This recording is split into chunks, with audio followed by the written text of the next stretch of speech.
سلام به همه بچهای فایتولوژی. امروز می‌خوایم در مورد 0 تا 100 زندگی ایلیا توپوریا با هم دیگه صحبت کنیم. خیلی راحت، گرم و صمیمی با هم دیگه بشینیم یه نگاهی بندازیم به کارنامه ایلیا توپوریا یا همون الماتادور که لقبشه. و قبلش بچه‌ها یه توضیح کوتاه بدم یه در مورد مثلا که اصلا کجا متولد شده، بچه کجا بوده. ایلیا توپوریا متولد آلمانه، یعنی آلمان به دنیا اومده. بعد خانواده‌اش پناهندگی جنگ بودن، یعنی سر جنگ و اینجور چیزا مهاجرت میکنن کجا؟ گرجستان. 7 سالگیش رفتن گرجستان. خب بعد تو سن 15 سالگی مهاجرت میکنن به اسپانیا. اونجا تازه MMA شروع میکنه، یعنی شروع میکنه تمرین MMA کردن و اینجور داستانا. ولی قبلش وقتی 7 سالش بوده تازه رفته بودن گرجستان، کشتی فرنگی کار میکرد، یعنی بیسشو با کشتی شروع کرده. بعدا همینجوری اومده جلوتر و رسیده به MMA. این رکابی هم که تنه منه عمو کانره، گفتم هی نگاه نکنید ببینید چه شکلیه. آره کلا داشتمون تو کار عوض کردن کشور از بدو تولد آلمان به دنیا اومده. 7 سالگی رفتن گرجستان، بعد 15 سالگی رفتن اسپانیا و کریر MMA شو اونجا شروع میکنه. توی 18 سالگی وارد مبارزات میشه دیگه. مبارزاتش رو شروع میکنه، از مبارزات محلی شروع میکنه تا دیگه سال 2018 یا 2015 یا 2018 دقیقش رو الان اینجا بهتون میگم. شروع میکنه به مبارزات. الان اینجا میخوام به کارنامه‌اش یه نگاهی بندازیم بچه‌ها. این که الان اینجا اسمش هست دارید میبینید، ایلیا توپوریا الماتادور، 17 برد بدون شکست. قسمت شکستش همش 0%. قسمت وینش TKO 7 تا TKO یا KO داشته، 41% میشه ساب میشنش. و کار به رأی داور کشیده باشه. 2 تا مبارزه است که یکیش اگه اشتباه نکنم با جاش امیت که خیلی فایت خفنیه، که فایت مورد علاقه خودمه، که 12%. سنش 28 سالشه، متولد 21 ژوئیه 1997. بعد 172 سانت قدشه.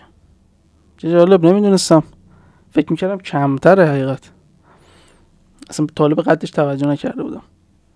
وزنش 155، الان رفته 155. قبلش 145 بود که 66 کیلو میشد، الان توی 70 کیلوه. خب بریم پایین‌تر بچه‌ها. میخوایم از اولین مبارزش شروع کنیم. اولین مبارزش سال 2015 بود بچه‌ها، WCW West Coast Warriors. بعد شاید همتون فکر کنن ایلیا توپوریا از اول شروع کرده همه رو ناکوت کردن، TKO کردن تا اومده بالا، ولی نه، همینجوری ساب میشن. تا چند تا مبارزه اولش ساب میشه بود، 1 2 تا 3 تا 4 5 6 7 تا مبارزه اولش رو بدون شکست تا اینجا. فقط اولین KO شو اینجا زده، اونم راند اول توی سازمان بریو CF. بذارید الان ببینم دیگه. این اولین فایتشه که به دیسیژن کشیده، 3 راندی بوده، ولی مبارزش با یوسف زلال، اولین مبارزش تو UFC هم هست بچه‌ها. اولین مبارزش رو با دیسیژن برده تو UFC، یعنی رأی داورا. بعد یونانیموس هم بوده، یعنی تمام داورا رأی برد و به ایلیا دادن. بعدش اینجا میایم بالاتر، میرسیم به همه رو اگه دقیقا همه راند اول، راند دو و راند 5 میرسیم به مبارزش با جاش امیت. همونجوری گفتم یه فایت خفن. بچه من نمیتونم این فایت رو اینجا بذارم چون کپی رایت میخوریم و کلا در کانال رو باید ببندیم، ولی خودتون حتما برید توی یوتیوب هست به صورت کاملا فری، خود یا ESPN گذاشته یا خود UFC کانال یوتیوبشون، برید حتما نگاه کنید، واقعا لذت ببرید از اون فایت. یه بوکس معرکه توی این فایت میبینید، یه سرپای طولانی و معرکه. بعد جاش امیت الکساندر ولکانوفسکی رو بهش دادن. خب همتون میدونید با KO برد، قهرمان رو ناکاوت کرد و کمربند رو گرفت. بعدش یه دورم از کمربند دفاع کرد مقابل مکس هالووی، که من خودم از دست آدمایی بودم که فکر میکردم شاید مکس هالووی بتونه با دیسیژن ببره، ولی خب اصلا اینجوری نشد. مکس هالووی یه جوری ناکاوت شد که تا حالا توی زندگیش نشده بود. اونم خیلی فایت قشنگ، یعنی بک‌گراند ویدیومون اگه دقت کنید چهره مکس هالووی بالا سر من با مشتی که از ایلیا خورد. بچه‌ها تا اینجا، تا مبارزه با مکس هالووی، ایلیا توپوریا توی وزن 145 LB یا 66 کیلو مبارزه میکرد، به اصطلاح فدرویت، پروزن. بعدش تصمیم میگیره یه دونه بره بالاتر تا کمربند دوم بشم بگیره و اصطلاحاً بشه چمپ.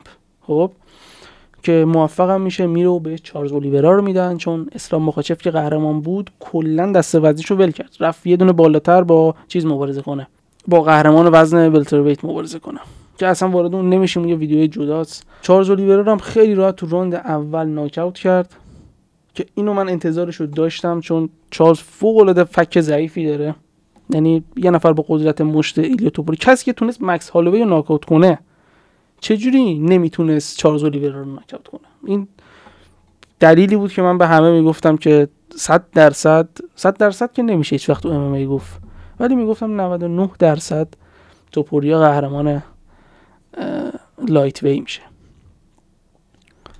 و همونجور که میبینید کل کارنامه ورزشیش بچه‌ها همینه. فقط خواستم یه توضیح جمع و جور دقیق بدم در مورد ایلیا توپوریا که از کجا شروع کرد، از چه سنی شروع کرد، با چه ورزشی شروع کرد و الان کجاست و به کجا رسیده. اما هنوزم به این باورم که قابل مقایسه با کاری که کانر کرد نیست. شاید بعضی من قضیه حال نکنم بگن نه نمیدونم توپوریا خیلی خفن‌تره و خیلی کارهای بیشتری کرده، ولی نه، کسی که حتی باعث شد ایلیا توپوریا همین اندازه الان دیده بشه هم کانر بود. حالا اصلا وارد بحثش نمیشیم. اگه دوست داشتید میتونم قشنگ 0 تا 100 کانرم براتون توضیح بدم که اصلا چرا میگم 100 برابر، مثلا 100 برابر که نه، ولی خب بهتر از ایلیا توپوریاست. نه توی مبارزه رو کاری ندارم، اما بچه کریر رو دارم میگم، تاریخ سازی رو دارم میگم. و همین بچه این یه اطلاعات جمع و جور کوتاه و مفصل در مورد ایلیا توپوریا بود. اگه در مورد فایتر دیگه یا موضوع دیگه خواستید صحبت کنیم حتما برای من کامنت بذارید، همه رو میخونم و ویدیوش هم رکورد میکنم. دمتون گرم، مرسی که تا اینجا ویدیو رو نگاه کردید. تا ویدیو بعدی میبینمتون.